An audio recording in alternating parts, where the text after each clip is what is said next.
mudanças, elas geram então ou um recolhimento ou uma adaptação. Então, uma privação ou um bloqueio de um sonho, de um planejamento, geram na gente uma capacidade de ativar a nossa resiliência e nossa capacidade de transformação. Algumas coisas a gente pode fazer, então artes, escrever, a pintura, conversar com os amigos e atividade física. Se você não tinha... Essa é a parte importantíssima. Se você não tinha um hábito antes, pode ser agora, né? Nem que seja dar uma sobe e desce a escada do prédio, né? Agora precisa, outra coisa que a gente falou é, quem cuida também tem que ser cuidado. Porque senão, a máscara você não pode colocar no passageiro ao lado antes de colocar em você mesmo.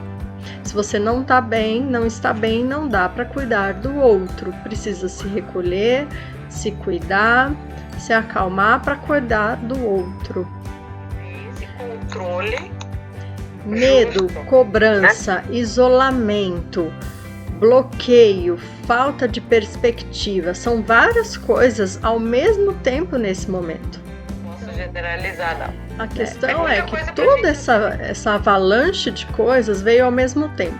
Fora isso, informações desencontradas. A internet é boa porque dá informação rápida, mas escrevem o que querem. Então tem informação que não é verdadeira. E distorcem. Isso, distorcem ou não é verdadeira, ou quer falar o que quer, e você não sabe quem acreditar. Então a incerteza da informação que vem e a incerteza sobre o futuro geram essa insegurança, essa sensibilidade, né, maior, a gente fica mais sensível. E quem já é mais sensível, nesse momento, fica muito mais.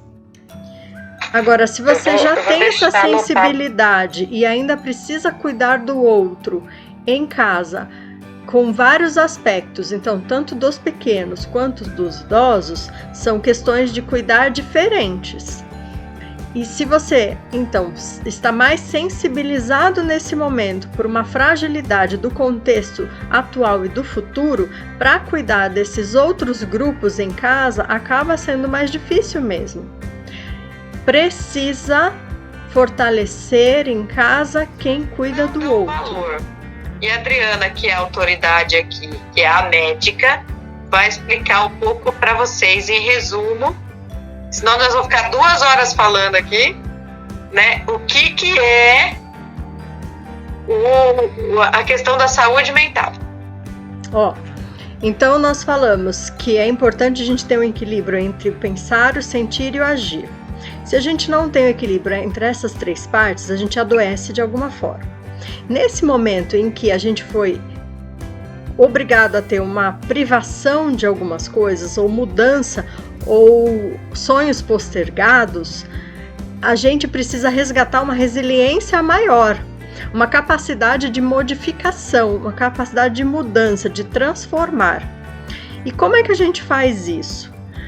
Primeiro, tem pessoas que têm mais facilidade, outras não.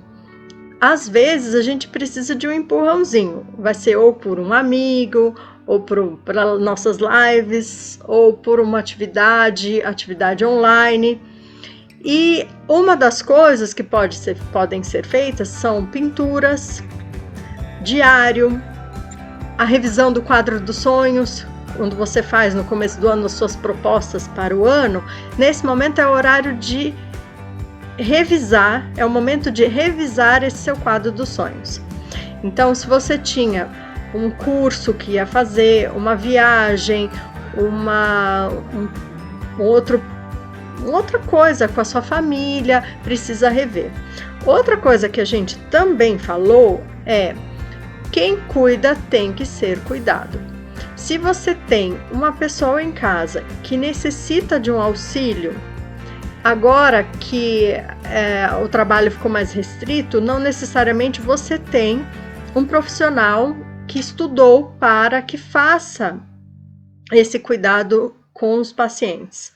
Então, acaba sobrando para o familiar, que tem dois problemas. Um por ser o familiar a ser cuidado, então emocionalmente é mais difícil, e outro por não saber cuidar. Então, essa pessoa que vai cuidar, ela precisa de um suporte emocional, porque vai precisar lidar, então, com o fator emocional de cuidar do parente, mais a técnica. E aí, se errar um curativo, vai se culpar. Então, isso acaba acontecendo de ficar muito chateado ou irritado. E quando tem muita gente no mesmo ambiente, num sofrimento, cada um com as suas privações, cada um com seus sonhos frustrados, acaba tendo mais instabilidade emocional no convívio familiar. Isso gera mesmo um monte de faísca entre as pessoas. Se adiciona a dificuldade financeira, é mais um fator de risco para a instabilidade da saúde mental. E como a gente mora em um país que também tem uma instabilidade política, nesse momento em que as decisões são feitas de manhã de um jeito, à tarde de outra, é mais uma insegurança sobre o futuro. Se você já tinha uma insegurança no futuro sobre aquilo que você se privou, somado à dificuldade financeira, mais uma instabilidade na questão política, isso também impacta emocionalmente. Doenças psicossomáticas ou doenças que, por exemplo, na dermatologia, que são exacerbadas pelo aspecto emocional, agora a gente precisa cuidar ainda mais, porque vai aumentar a acne, aumenta a queda de cabelo, aumenta a psoríase, dermatite atópica, escoriação neurótica, todas essas doenças que têm um fundo emocional, elas vão exacerbar nesse momento. Então, precisa olhar se você está tendo uma descompensação desse quadro, porque vai precisar ser medicado também, certo? Resumido? Então, rever o quadro dos sonhos, colocar um aspecto positivo por dia e anotar isso até o final do mês e fazer esse ritmo. O que mais? Alimentação, não buscar compensações que não são frutíferas, né? Religiosidade demais, milagre demais, bebida, excesso de comida, o excesso do doce. Então, tudo isso daí é um extremo de compensação que não é saudável. Se os dois estão com problema, vira um aumento de pressão, né? Como é que acontece a explosão? Quando tem aumento de pressão. Então, se tem uma concentração de pessoas, de emoções, aí vai aumentar a pressão de todo mundo e explode ou com outro ou nas compensações.